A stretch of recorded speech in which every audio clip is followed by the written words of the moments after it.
एक हाउसवाइफ जिसने लाखों लोगों को अपनी बात बताने का मौका दिया।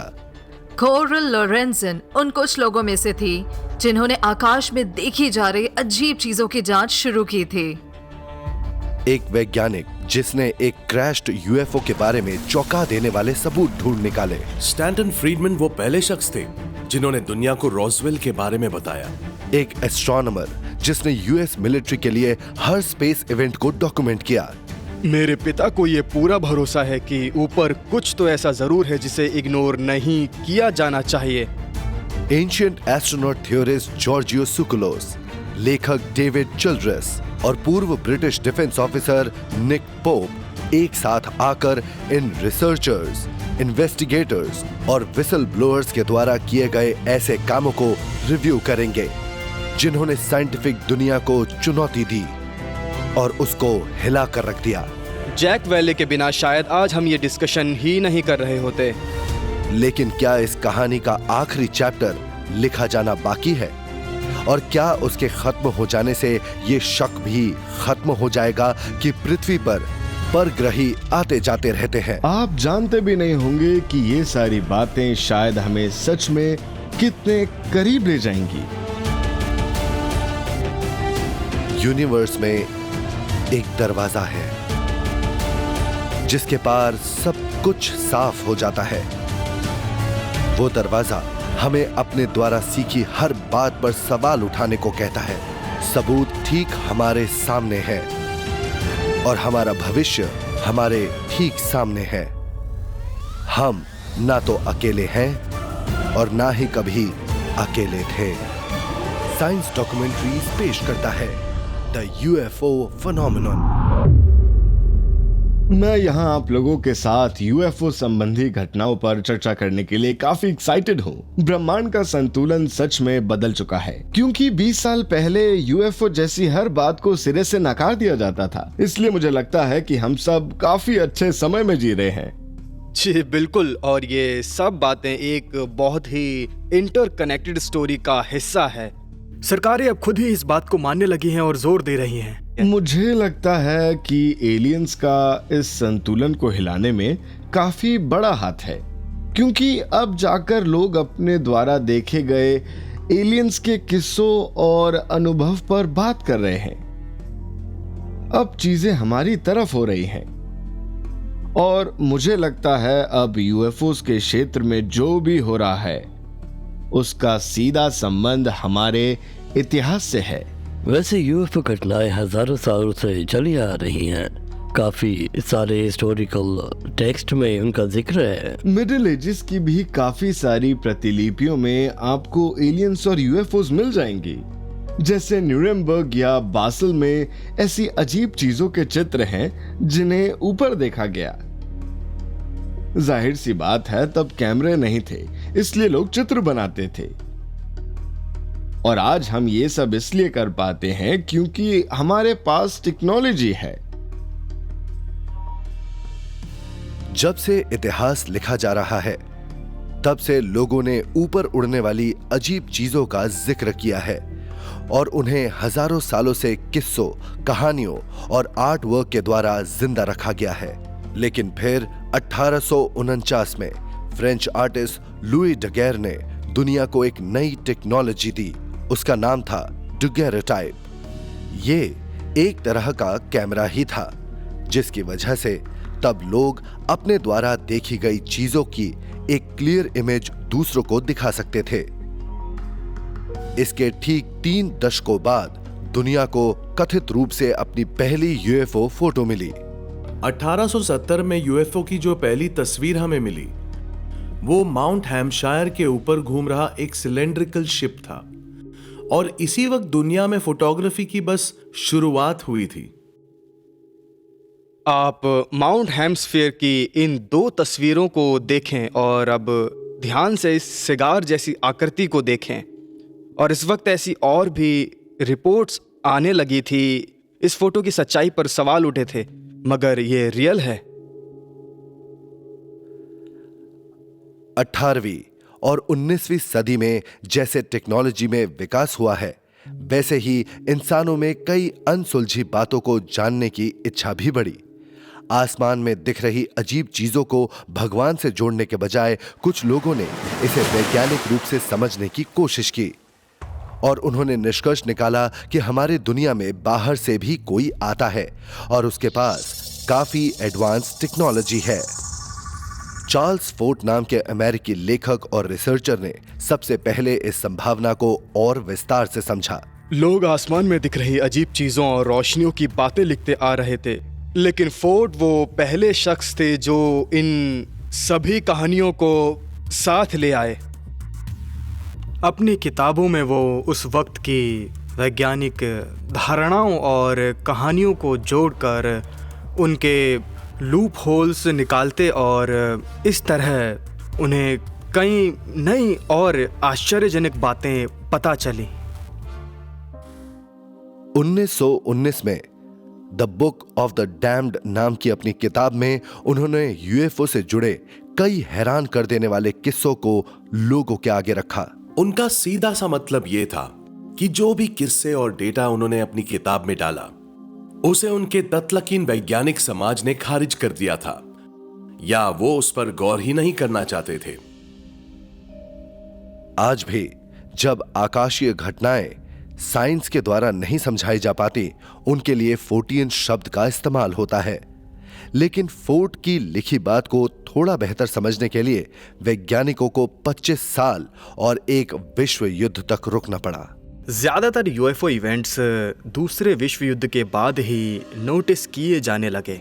लॉस एंजलिस का एक बहुत ही फेमस किस्सा है जब 1400 से भी ज्यादा एंटीक्राफ्ट गोलियां आसमान में उड़ रही किसी चीज पर चलाई गई और उसकी कई सारी तस्वीरें भी हैं और ये बहुत ही ज्यादा आकर्षक चीज थी, मैं सच कह रहा हूँ। तब वो एलए टाइम्स के फ्रंट पेज पर भी छपी थी। फू फाइटर के नाम के कुछ पायलट्स भी थे जो आसमान में उड़ रही चमकदार चीजों पर नजर रखते थे। यूएफओस की सारी कहानियां एक शब्द के बिना अधूरी है, रॉसवेल। उस वक्त मिलिट्री ने एक प्रेस रिलीज दी थी जिसमें लिखा था कि उन्होंने एक उड़ती हुई तश्तरी मिली है। तो आप समझ सकते हैं कि ये सब कितना जल्दी हो रहा था, लेकिन इन सब चीज़ों को रिकॉर्ड भी किया जा रहा था। और हमें भूलना नहीं चाहिए कि आज हमारे लिए चीज़ें आसान हैं क्योंकि कई लोगों ने दिन रात इस विषय पर मेहनत की है और उनमें से एक थी जिन्होंने इनमें काफ़ी मेहनत की, कोरल लोरेंसन। 1950 तक पूरे देश में हजारों की तादाद में यूएफओ देखे जाने वाली घटनाएं सामने आने लगी और जब ज्यादातर लोग इन्हें बस सुनी सुनाई बातें कहकर नकार रहे थे, एरिज़ोना की एक 35 वर्षीय महिला इन चीजों को सीरियसली ले रही थी। वो थी कोरल लोरेंसन। 9 साल की उम्र में अपने दोस्तों के साथ खेलते हुए कोरल ने पहली बार यूएफओ देखा था।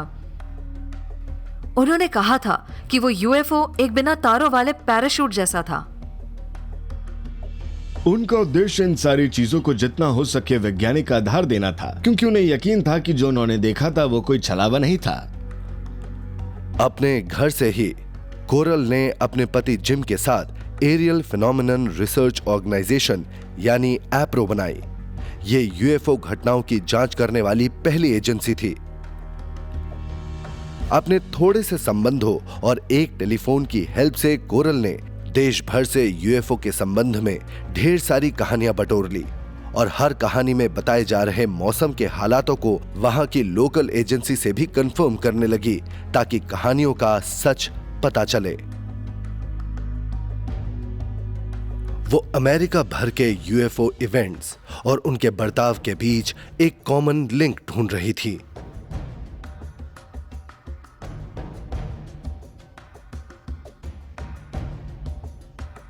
और एक समय था जब उनके साथ हजारों लोग काम कर रहे थे और वो दुनिया भर से जानकारियां जुटा रहे थे। ऑर्गेनाइजेशन शुरू में भले छोटी थी, लेकिन जैसे उसका नाम चला, उसने दुनिया के दूसरे रिसर्चर्स और साइंटिस्ट्स का ध्यान अपनी तरफ खींच लिया।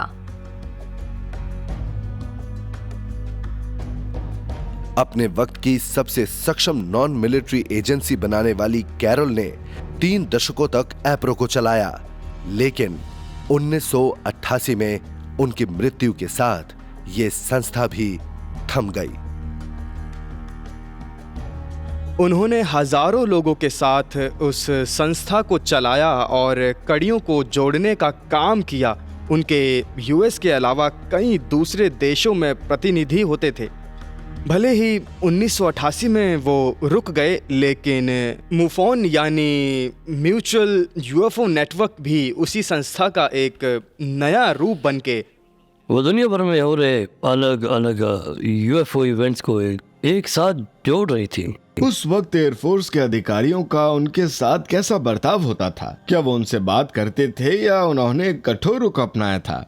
उनके काफी बुरे व्यवहार का सामना करना पड़ा। कई बार लोग कहते कि ये कौन अनजान औरत है, लेकिन वो फिर भी लगी रहीं। और आज हम ये सब जो कर रहे हैं सब उनकी कोशिशों के कारण है। वो सच में बहुत ज्यादा मेहनती थी। निक, क्या आप हमें ब्रिटिश मिलिट्री ऑफ डिफेंस में किए गए कामों के बारे में बताएंगे? जी बिल्कुल, मैंने वहाँ 21 बरस काम किया और 1991 से 1994 तक मैंने वहाँ एक छोटा यूएफओ प्रोग्राम चलाया। मेरा काम वहाँ यूएफओ इवेंट से जुड़ी हर तरह की घटना की जांच करना था, जिससे हमें साइंटिफिक इम्पोर्टेंस की कोई चीजें मिलें या किसी खतरे का पता चल जाए। क्या आपको वो पद सबसे पहले मिला था या आपसे पहले भी कोई था? जी, मुझसे पहले वहाँ काफी लोग वो काम कर रहे थे। हमने वहाँ सेकेंड वर्ल्ड वॉर के बाद से ही ये काम करना शुरू किया था। और आप हर घटना की सच्ची या फर्जी होने का कैसे पता लगाते थे? क्या आप लोगों के कुछ विशेष नियम थे इस बारे में?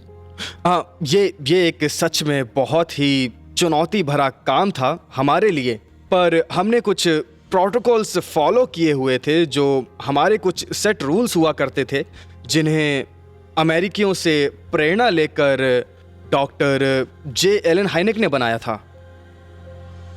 1948 में जब डॉक्टर जे एलन हाइनेक ओहियो यूनिवर्सिटी में फिजिक्स और एस्ट्रोनॉमी के प्रोफेसर थे, उन्हें एक अजीब सा जॉब ऑफर मिला। यूएस एयरफोर्स ने उन्हें यूएफओ इवेंट्स की जांच करने के लिए तलब किया और वो थोड़े अटपटे मन से प्रोजेक्ट ब्लू बुक नाम के इस ऑपरेशन में शामिल हो गए। शुरू में मेरे पिताजी को लगा कि ये कुछ ही हफ्तों की बात होगी जो उन्हें मिसेस जोनस की रिपोर्ट में मिली। कुछ एरी गैरी चीजों के ऊपर से संदेह हटाना होगा। थोड़े शक के बावजूद भी डॉक्टर हाइनेक ने इस काम को अच्छी तरह से किया और अपनी जांच के दौरान उन्होंने एरियल इवेंट्स को समझने के लिए नए तरीके भी ढूंढे। रिपोर्ट से हटकर उन्होंने हर घटना की जांच खुद की और पूरे यूएस में घूमकर उन्हें दर्ज करवाने वाले लोगों से भी मिले और इस तरह उन्होंने यूएफओ इवेंट्स को हिस्सों और भागों में बांट दिया। उन्होंने अपने तरीके से फर्स्ट, सेकंड और थर्ड कैटेगरी बनाई थी। जब कोई चीज 500 फीट की ऊंचाई पर दिख जाती थी तो वो फर्स्ट टाइप होता, और जब उन्हें किसी तरह का कोई ठोस सबूत जैसे मिट्टी या टुकड़े मिलते तो वो सेकंड टाइप होता, और थर्ड टाइप में जब किसी का सामना सीधे परिग्रहियों से हो जाता उसे रखा जाता था।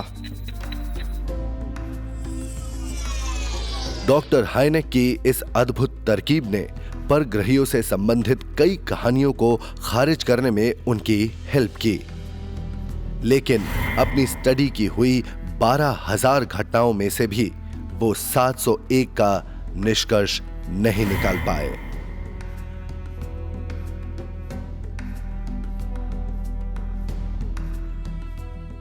उन 5% अनसुलझे केसेस ने ही मेरे पिता को और जांच करने की होड़ में लगाए रखा, और उन्हें लगता था कि ऊपर ऐसा कुछ तो है जो बहुत अद्भुत है, जिसे इग्नोर तो बिल्कुल नहीं किया जा सकता। काफी सालों तक हाइनेक ने एयरफोर्स के लिए काम किया, लेकिन 1960 उन्होंने ये सीधे तौर पर कबूल किया कि वो एक अहम चीज की जांच कर रहे हैं।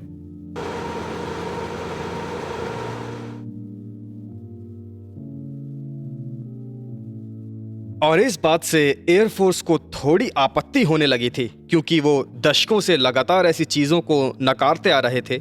लेकिन मेरे पिता को उन चीजों के होने का भरोसा था और वो दुनिया को आगाह करना चाहते थे। इस इन्वेस्टिगेशन को आगे बढ़ाने के बजाय 1969 में यूएस एयरफोर्स ने प्रोजेक्ट ब्लू बुक को ही बंद कर दिया और आने वाले सालों में हाइनेक ने एलियन थ्योरी के सपोर्ट में कई बातें कहीं। 1986 में अपनी मौत के पहले उन्होंने कई किताबें लिखी। हाइनेक अपनी इन्वेस्टिगेशन से खुश थे, लेकिन एयरफोर्स की पॉलिसी से काफी नाराज थे।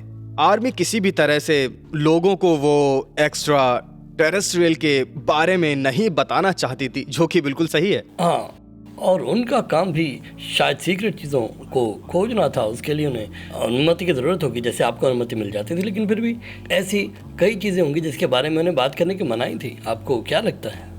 जी, मुझे भी यही लगता है। वो एक ऐसे शख्स थे जिन्हें इन घटनाओं की सबसे ज्यादा जानकारी थी, और उनके जो दूसरे दोस्त थे जैक वेले, वो भी एक दूसरे शख्स थे जिनका उनकी कोशिशों में बहुत बड़ा हाथ था। और इन दोनों ने ही साथ में मिलकर इस पूरे विषय का विस्तार किया, और उनकी वजह से ही हम आज इस टेबल पर बैठकर ये बातें कर रहे हैं।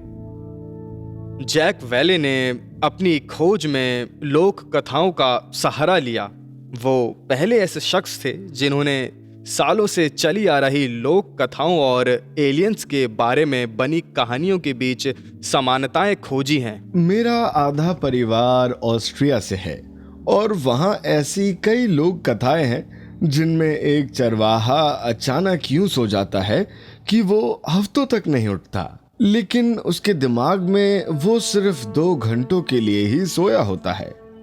तो ये अच्छी बात है कि वेले ने उन कहानियों और एलियन एनकाउंटर्स के बीच एक संबंध जोड़ने का प्रयास किया है। जैक शायद सदी के सबसे महानतम वैज्ञानिकों में से एक हैं। वो हमारे लिए यूएफओ स्टडीज के सबसे लेजेंडरी साइंटिस्ट हैं। उन्होंने पासपोर्ट टू मगोनिया नाम की एक किताब भी लिखी है, जिसमें उन्होंने कहा है कि लोक कथाएं और यूएफओ इवेंट्स की कहानियां कितनी एक जैसी हैं। 1961 में जब डॉक्टर जॉक वेले फ्रेंच साइंटिफिक कम्युनिटी में एक एस्ट्रोनॉमर थे, तब उन्होंने पृथ्वी के ऑर्बिट में एक अजीब सा चमकदार यान देखा। इस घटना ने उनकी यूएफओ इवेंट्स में रुचि बढ़ाई और वो अगले 6 दशकों तक उस पर रिसर्च करते रहे। जैक ने हाइनेक के साथ मिलकर काफी काम किया। दोनों हर तरह के यूएफओ इवेंट्स की जांच करते थे। ये एक स्टैंडर्ड का काम था। हाइनेक के साथ काम करते वक्त वेले ने यूएफओ इवेंट्स और पैरानॉर्मल एक्टिविटीज पर अपनी एक नई थ्योरी दी। उन्होंने कहा कि कई सारे यूएफओस स्पेस टाइम कॉन्टिन्यूम को बदल रहे हैं और शायद वो किसी दूसरे प्लेनेट से नहीं बल्कि किसी दूसरी डायमेंशन से हो सकते हैं। डॉक्टर जैक वेले अपने वक्त से काफी आगे थे। जहां दूसरे वैज्ञानिक यूएफओस जैसी चीजों से मिले पुर्जों की पड़ताल करते थे, जैक यूएफओस के इंटरडिमेंशनल ट्रैवल को समझ रहे थे। जैक की बातों ने काफी लोगों को प्रभावित किया, लेकिन वो यूएफओ इवेंट्स को समझा सकने में समर्थ नहीं थे। जब आप यूएफओ इवेंट्स की जांच करते हैं तो एक ऐसा निष्कर्ष निकलना काफी मुश्किल हो जाता है जो सारे इवेंट्स की जानकारी दे दे। जैक एलन हाइनेक जैसे वेले इस फील्ड के पक्के खिलाड़ी थे। और क्या आप जानते हैं, close encounters of the third kind नाम की साई-फाई फिल्म में हाइनेक ने काम किया था। उनका उसमें एक छोटा सा रोल है जिसमें आप उन्हें सिगार पीते हुए देख सकते हैं, और वो फिल्म बहुत ही ज्यादा प्रचलित भी हुई थी। और शायद वो पूरी फिल्म जैक वेले के इर्द गिर्द घूमती है। उसमें भी एक फ्रेंच वैज्ञानिक यूएफओस और एक्स्ट्रा टेरेस्ट्रियल पर अलग अलग तरह से स्टडी कर रहा होता है। जी बिल्कुल, और शायद काफ़ी लोगों को मालूम नहीं है कि वो फिल्म इस फील्ड के दो लेजेंड्स के ऊपर ही बनाई गई है। इस फील्ड में एक और अहम शख्स हैं जो रॉबर्ट एमेनेगर हैं, जिन्होंने UFOs past, present and future नाम की किताब लिखी थी। उनके बारे में एक इंटरेस्टिंग बात यह है कि उन्हें एक सरकारी प्रोजेक्ट मिला था जिसमें उनसे वादा किया गया था कि उन्हें यूएस बेस कैंप में लैंड हुए एक यूएफओ की पूरी फुटेज मिलेगी। 1972 में फिल्म मेकर रॉबर्ट एमेनेगर को प्रेसिडेंट रिचर्ड निक्सन के चीफ ऑफ स्टाफ HR हाल्डमैन ने एक डॉक्यूमेंट्री बनाने के लिए हायर किया। प्रेसिडेंट का चुनाव करने वाली कमेटी ने फैसला किया था कि वो एक ऐसी डॉक्यूमेंट्री बनाएंगे जो निक्सन के कामों को सपोर्ट करेगी। उसमें कुछ ऐसी बातें होंगी जिसमें सरकार विशेष रूप से काम कर रही है। लेकिन जैसे ही एमेनेगर ने काम शुरू किया, कहानी ने नया मोड़ ले लिया। एमेनेगर से कहा गया कि कैसा हो अगर आप यूएफओस पर एक डॉक्यूमेंट्री बनाएं, और वो ये सुनकर चौंक गए थे। उन्होंने मुझसे कहा कि उन्हें यूएफओस के बारे में कुछ नहीं मालूम, और ये सुनकर मैं हैरान रह गया था। स्टाफ के लोगों ने हमसे कहा कि इस फिल्म को बनाने के लिए हमें 600 फीट की 16 mm वाली फिल्म मिलेगी जिसमें एयरफोर्स कैंप में लैंड हुए यूएफओ की फुटेज है, और एमेनेगर फिल्म बनाने के लिए मान गए। एमेनेगर ये सोचकर खुश थे कि वो एक ऐसी फिल्म बनाएंगे जिसमें एक्चुअल फुटेज होगी, लेकिन जब उन्हें फुटेज मिलनी थी, ठीक उस ऐन मौके पर सरकार मुकर गई। हमें व्हाइट हाउस से कॉल करके बताया गया कि फिल्म की अब कोई ज़रूरत नहीं है। एमेनेगर इस चीज़ से बौखला गए थे। वो उनसे पूछ रहे थे कि हमसे इतना करवा कर आप आखिरी वक्त पर ऐसा कैसे कर सकते हैं, और उनके पास इसका कोई जवाब नहीं था। उनसे कहा गया कि उन्हें वो फुटेज नहीं मिल सकती, उन्हें अपना ही वर्जन बनाना होगा, क्योंकि जैसा पहले हुआ है वो आगे भी हो सकता है। फिर उन्होंने UFO past, present and future नाम की एक डॉक्यूमेंट्री बनाई और उसी नाम की एक बुक भी छपवाई। मिलिट्री फुटेज ना मिलने के बाद भी 1974 में जब वो डॉक्यूमेंट्री रिलीज की गई, उसने यूएफओ कम्युनिटी में हड़कंप मचा दिया, और लोगों को लगता है कि होलोमैन एयरफोर्स बेस में हुए यूएफओ इवेंट से बाद में एक बड़ी फिल्म का बनना सफल हुआ। हमने 1974 में अपनी डॉक्यूमेंट्री बना दी थी, और इसके 3 साल बाद स्टीवन स्पीलबर्ग ने अपनी close encounter of a third kind बनाई। और अगर आप उस फिल्म को गौर से देखेंगे तो समझ जाएंगे कि वो होलोमैन बेस कैंप से ही प्रभावित हुई है। 14 सितंबर 1977 को स्पीलबर्ग ने अपनी film close encounters of the third kind release की, और अपने पहले ही हफ्ते में उसने $10 मिलियन कमाए। लेकिन क्या वो वास्तविक घटनाओं पर आधारित थी? होलोमैन बेस कैंप पर यूएफओ लैंड होने की कहानियां काफ़ी ज़्यादा रोचक हैं, और जाहिर सी बात है मिलिट्री सामने से ये बात कबूल नहीं करेगी, बिल्कुल भी नहीं, क्योंकि वो दशकों से ऐसी बातों को नकारते हुए आ रहे हैं। और शायद हम सब भी इस तरह की घटनाओं पर विश्वास नहीं करते। सालों से इसे शक की बिना पर ही रखा गया है। इस फील्ड के एक और लेजेंड जो अब हमारे बीच में नहीं रहे हैं और जिन्हें काफी चीजों का पता था, वो थे स्टैंटन फ्रिडमैन। स्टैंटन फ्रिडमैन काफ़ी कमाल के न्यूक्लियर फिजिसिस्ट थे।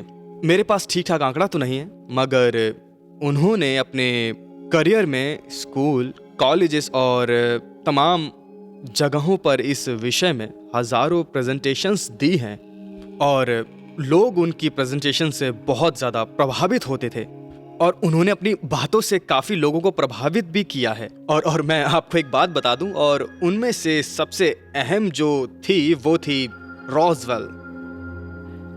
जैसे जैसे यूएफओ इवेंट्स में लोगों की रुचि बढ़ रही थी, देश के कुछ बड़े साइंटिस्ट भी इनकी पड़ताल में जुट गए थे, और उनमें से एक थे डॉक्टर स्टैंटन फ्रीडमैन।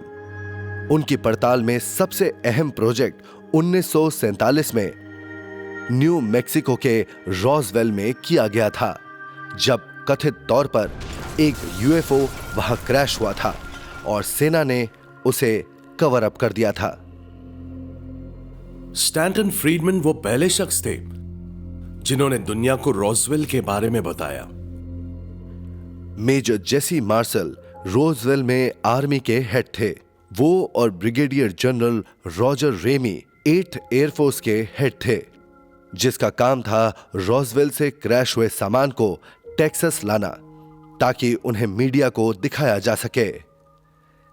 स्टैंटन के साथ अपने इंटरव्यू में जेसी ने एक अजीब बात कही। उन्होंने बताया कि ब्रिगेडियर जनरल रॉजर ने असली टुकड़ों को बदल दिया है।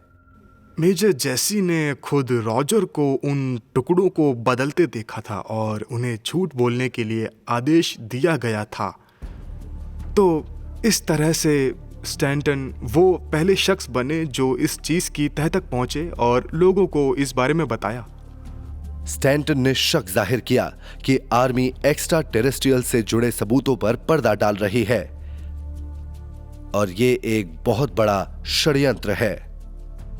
अगर आप 50s में लिखी हुई किताबों को उठाकर पढ़ने की कोशिश करते हैं तो आप देखेंगे कि उसमें कहीं भी रोजवेल का नाम नहीं मिलेगा, क्योंकि रोजवेल के रीडिस्कवरी का क्रेडिट स्टैंटन को ही जाता है। जी बिल्कुल। क्या आपको मालूम है कि हम सालों से एक यूएफओ स्पेशलिस्ट के साथ काम कर रहे हैं। वो एक कैटल म्यूटिलेशन स्पेशलिस्ट भी हैं। उनका नाम है लिंडा मोल्टन हाउ। 4 दशकों से भी ज्यादा investigative journalist Linda Moulton how पृथ्वी पर एक्स्ट्रा टेरेस्ट्रियल्स के प्रेजेंस के बारे में रिसर्च कर रही हैं। उन्हें अपनी कमाल की पत्रकारिता के लिए काफी सारे अवार्ड्स भी मिल चुके हैं, जिसमें एक एमी भी शामिल है जो उन्हें अपनी 1980 में बनाई गई cattle mutilation documentary a strange harvest के लिए मिला था।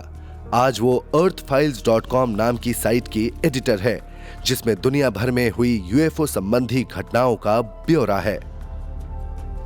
और आज वो हमसे एक वीडियो कॉल के जरिए बात भी करेंगी। हाय लिंडा, आपको देखकर अच्छा लगा।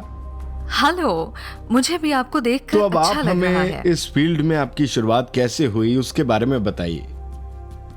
मैं एक टीवी प्रोड्यूसर और इन्वेस्टिगेटिव जर्नलिस्ट हूँ। 1979 के सितंबर में मैं सीबीएस के कोलोराडो स्टेशन में रिपोर्टर थी और उस साल की गर्मियों में अखबारों में ये खबर चल रही थी कि आसपास के जानवर अजीब तरह से मर रहे हैं। उनके शरीर का खून सूख जाता है और अलग अलग हिस्से गायब हो जाते हैं। वैज्ञानिक इसे एक म्यूटेशन का नाम दे रहे थे, लेकिन मुझे ये पता लगाना था कि यह कैसा म्यूटेशन है जिसमें सारा खून ही सूख जाता है। और इस तरह से मैं इन इवेंट्स में घुसी और अपनी रिसर्च से एक फिल्म भी बनाई।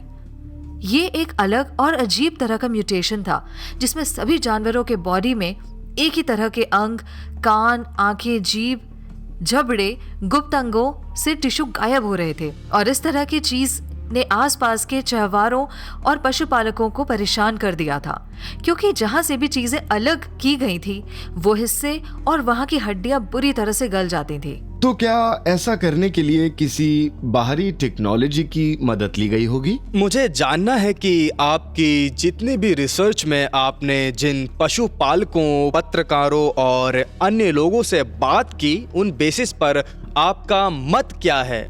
कोई ऐसा क्यों कर रहा था? देखिए निक, हालांकि हमारे पास उन पशुओं को शवों से ज्यादा सबूत के तौर पर कुछ नहीं था, लेकिन एक बार एक चरवाहे ने मुझे बताया था कि एक रात उसने एक उड़न तश्तरी जैसी कोई चीज देखी थी, जिससे एक लाइट निकलकर उसकी जमीन पर पड़ी। वहां जानवर थे और उसने उस रोशनी में एक जानवर को उड़ता लटकता पाया। वहां के शेरिफ ने मुझसे कहा था कि वो जानते हैं कि इन सब वारदातों के लिए कोई बाहरी शक्ति ही जिम्मेदार है, और मुझे ये सुनकर एक झटके जैसा लगा। बाहरी शक्तियां? क्या एक्स्ट्रा टेरेस्ट्रियल्स जमीन पर हो रहे इस कैटल म्यूटिलेशन के लिए जिम्मेदार थे? ऐसी बातें देश भर के चरवाहों ने कही थी। तो अगर ऐसा था तो फिर आगे क्या होना था? मैंने हजारों इंटरव्यूज किए और उसमें मुझे सिर्फ एक लाइट के जमीन पर आने और जानवरों को खाने की बातें यही सुनने को मिलती थी। कोई उन्हें लाइट के बीच उड़ता देखता और फिर अगली सुबह वो जानवर मरा हुआ मिलता। लेकिन यहाँ अजीब बात ये थी कि 20वीं सदी के लोग भी यही बात कर रहे थे जो 3री सदी में या 500 BC के आसपास लोगों ने बताई थी। और ऐसा सिर्फ यूएस में नहीं बल्कि Canada, Mexico, central America, south America, Australia, New Zealand और पूर्वी पश्चिमी यूरोप में भी हो रहा था।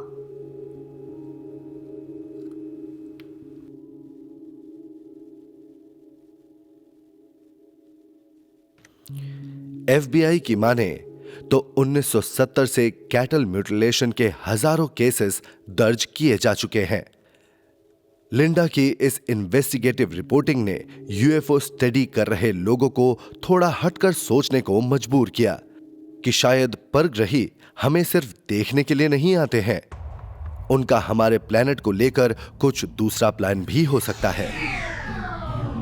शायद इस चीज में हम उन लोगों को आगे नहीं ला पाए जिन्होंने अपनी आंखों से काफी कुछ देखा था, मगर बदनामी या सबूत ना होने के डर से वो सामने आने से हिचकते रहे। लिंडा, आपने हमें काफी जरूरी बातें बताई। हमसे बात करने के लिए शुक्रिया। हम बहुत लकी हैं आपसे बात करके। आपसे मिलकर बहुत अच्छा लगा। शुक्रिया जॉर्जियो।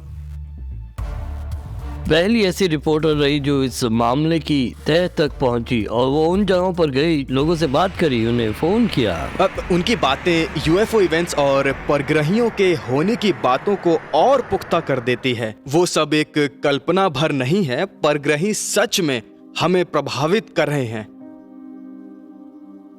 वैसे यूएस सरकार वो अंतिम सरकार थी जिसने यूएफओ इवेंट्स को सच माना था, लेकिन हम जान चुके हैं कि वो इस बात की पड़ताल 40 के दशक से कर रहे थे। बिल्कुल, और इस मामले के रिकॉर्ड्स, फाइल्स को भी लोगों के सामने रखा गया। हमने यूनाइटेड किंगडम में कुछ यही 60,000 पन्नों की फाइल्स को लोगों के सामने रखा, जिसमें बहुत कुछ लिखा हुआ था, जिनमें से कुछ तो एक वक्त पर काफी गुप्त रखे जाते थे। और अब ये इतना सामान्य होता जा रहा है कि लोग अब खुद आगे आकर अपने अनुभवों को साझा कर रहे हैं। इससे मेरे जहन में एक इंसान का ख्याल आता है जिसने इस चीज को आगे बढ़ाया, बॉब लजार। जी, 1979 में उन्होंने उन चीजों पर अपनी बातें कही थी। बॉब लजार वो शख्स थे जिन्होंने 1998 में अपनी कही एक बात के कारण फेमस हुए थे। उन्होंने कहा था कि वो एरिया 51 के दक्षिण में मौजूद S4 नाम की जगह पर काम करते थे। लास वेगस के एक पत्रकार जॉर्ज नैप ने उनका इंटरव्यू लिया था। हमने उनका चेहरा ब्लर करके उन्हें ऑन एयर कर दिया था और फिर उन्होंने हमें ये अद्भुत कहानी सुनाई। बताइए वहां अभी क्या हो रहा है? तो यहाँ पर कुछ 9 स्पेस क्राफ्ट हैं जो एक्स्ट्रा टेरेस्ट्रियल्स मालूम पड़ रही हैं। मुझे तो ऐसा ही लगता है। उन्होंने कहा कि ऐसी बात थी जिसकी जानकारी लोगों को देना काफी जरूरी था। उन्होंने कहा कि उनकी जान खतरे में है, इसलिए वो ये सब बात दुनिया को बताना चाहते थे। ये सुनकर मैं हैरान रह गया था। मुझे भी विश्वास नहीं हो रहा था। हम बस ये सोचकर वहाँ के लिए निकल गए कि अगर उनकी बात में थोड़ी भी सच्चाई है तो अब दुनिया बदलने वाली है। हमने थोड़ा वक्त लिया और बस निकल गए। अगले 8 महीनों तक नैप ने लजार की कही गई सारी बातों की ठीक से पड़ताल की। लजार ने बताया था कि S4 में काम करने से पहले वो लॉस एलमोस नेशनल लैब में एक फिजिसिस्ट थे। ये वही जगह थी जहां अमेरिका का एटम बॉम्ब बना था। मेरे लिए मुख्य सवाल था कि क्या वो सच में लॉस एलमस में काम करते थे, और अगर वो वहां से थे तो इस बात की संभावना थी कि वो S4 जैसी गुप्त जगह पर भी काम करने के लिए चुने गए हों। हमने लॉस एलमस में कॉल लगाए, लेकिन उन्होंने बॉब लजार जैसे कोई आदमी के होने की बात को टाल दिया। फिर मैंने वहां की फोन बुक से उसका नंबर निकाला और अगली बार पूछने पर उन्होंने कहा कि वो बॉब के बारे में जानते हैं। तो इसका मतलब ये सच था, बॉब सच में थे और वो एक वैज्ञानिक ही थे। और वहीं पर काम भी करते थे। 2 दशकों तक बॉब को क्रिटिसाइज करने वाले लोगों का कहना है कि S4 जैसी कोई जगह असल में थी ही नहीं। लेकिन फिर 2013 में फ्रीडम ऑफ इंफॉर्मेशन एक्ट के तहत पूछे गए एक सवाल में CIA को जवाब देना ही पड़ा। उन्होंने स्वीकार किया कि एरिया 51 जैसी एक जगह है। एरिया 51 की कहानी दुनिया को मालूम है क्योंकि बॉब लेजार और जॉर्ज नैप ने उसे 1989 में घर घर तक पहुंचाया है। लेकिन सबसे बड़ा श्रेय बॉब लेजार को जाता है। कई रिसर्चर्स ने माना कि एरिया 51 का सच दुनिया को बताकर बॉब लजार ने UFO स्टडीज को एक नई दिशा दे दी। उनकी अंदरूनी जानकारियों ने उन्हें एक विसल ब्लोअर बना दिया। मेरा नाम बॉब लेजार है। मैंने नवाडा रेगिस्तान में एरिया 51 के करीब S4 नाम के एक सीक्रेट बेस पर काम किया था और हमने वहां कुछ एलियन स्पेसशिप्स को तोड़कर फिर से बनाया था। लेकिन क्या लजार के ये सारे क्लेम्स सच्चे थे? पूर्व एयरफोर्स पायलट कैप्टन डेविड फ्रोहॉफ ने 1979 से 1985 के बीच एरिया 51 में काम किया था और अपने अनुभवों के आधार पर वो लजार की बातों को सच मानते हैं। उनका कहना है कि बॉब लजार की बातें पूरी सच्ची हैं। जब मैं वहां था हमें S4 की जानकारी थी, मगर ये नहीं मालूम था कि वहां होता क्या है। और मुझे मेरे साथ काम करने वाले कुछ लोगों ने बताया है कि मेरे वहां से जाने के बाद लेजार वहां काम कर रहे थे और मेरे अनुभव से मैं कह सकता हूं कि बॉब की बातों में सच्चाई है। हम बॉब लजार की पूरी कहानी को सच नहीं कह सकते, लेकिन उसने एरिया 51 के होने की बात कही थी और सरकार ने उसे बाद में माना भी था। और इसलिए इस बात की भी संभावनाएं हैं कि अगर रॉसवेल में कोई शिप मिला था जिसे सेना ने छुपाया था, तो सरकार यही पता लगा रही थी कि क्या हम उसे खुद बना सकते हैं। और वैसे टेक्नोलॉजी बनाने के लिए एरिया 51 से बेहतर कौन सी जगह हो सकती थी। और आज एरिया 51 हमारे पॉप कल्चर का हिस्सा है, सभी उसके बारे में जानते हैं। और अगर आप UFO इवेंट्स में भरोसा करते हैं तो आपको इस बात पर भी भरोसा करना ही होगा। मेरे हिसाब से शुरू से लेकर आज तक सबूत के अंदाजे से हम सबसे मजबूत स्थिति में हैं और अगर हमारी पड़तालों से कुछ मालूम पड़ता है तो हम इस ब्रह्मांड में अपने होने का मकसद भी जान पाएंगे। जेंटलमैन, हमने आज जो भी बात करी वो अद्भुत थी। हमने आज जो भी बात की, चाहे वो कैटल म्यूटिलेशन हो, UFO इवेंट्स हो या लोक कथाएं हो, ये सब कहीं ना कहीं एक ही तरफ इशारा करते हैं।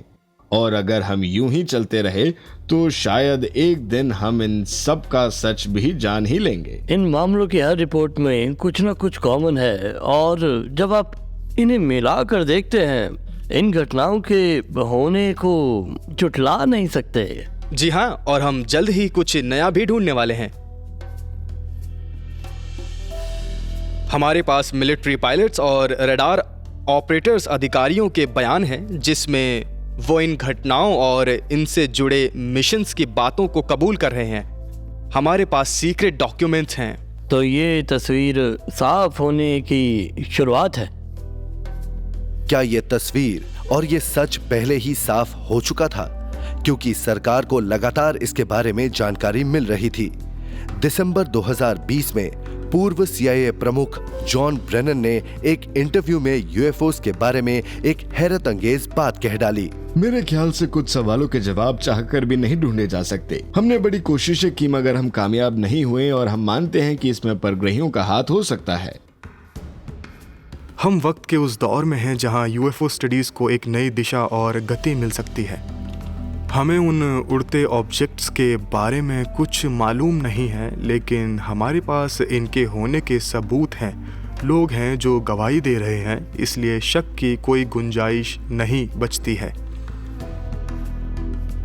अब 70 से भी ज्यादा साल हो गए हैं जब से इन घटनाओं की पड़ताल शुरू हुई थी और अब हम इस सफर में काफी आगे आ गए हैं। हमें ये बिल्कुल नहीं भूलना चाहिए कि हम जैक वेले, डॉक्टर जे एलन हाइनेक, कॉरल लॉन्सन और लीना हाउ, इन सब की ही वजह से आज हम इस जगह पर पहुंच पाए हैं और ये बातें कर रहे हैं। इन सारे लोगों ने ऐसे रास्तों को चुना जिसकी उस वक्त कोई भी इंसान कल्पना भी नहीं कर सकता था, और आज हम उनके बनाए हुए रास्तों पर चल रहे हैं। उनके काम की वजह से लोगों में इतनी हिम्मत आई कि वो अपने अनुभव हम सबसे खुलकर साझा कर रहे हैं, और अब मैं ये बात पूरे विश्वास के साथ कह सकता हूं कि अब गेंद हमारे पाले में आ गई है। आप बिल्कुल सही कह रहे हैं। ये बातें बहुत ही अद्भुत रही दोस्तों। आपकी बातों का शुक्रिया निक, और मुझे यकीन है कि हम जिस दिशा में हैं हम जल्द ही सच का पता लगा लेंगे। आप दोनों के वक्त के लिए बहुत बहुत शुक्रिया। फिर मिलते हैं। Thank you.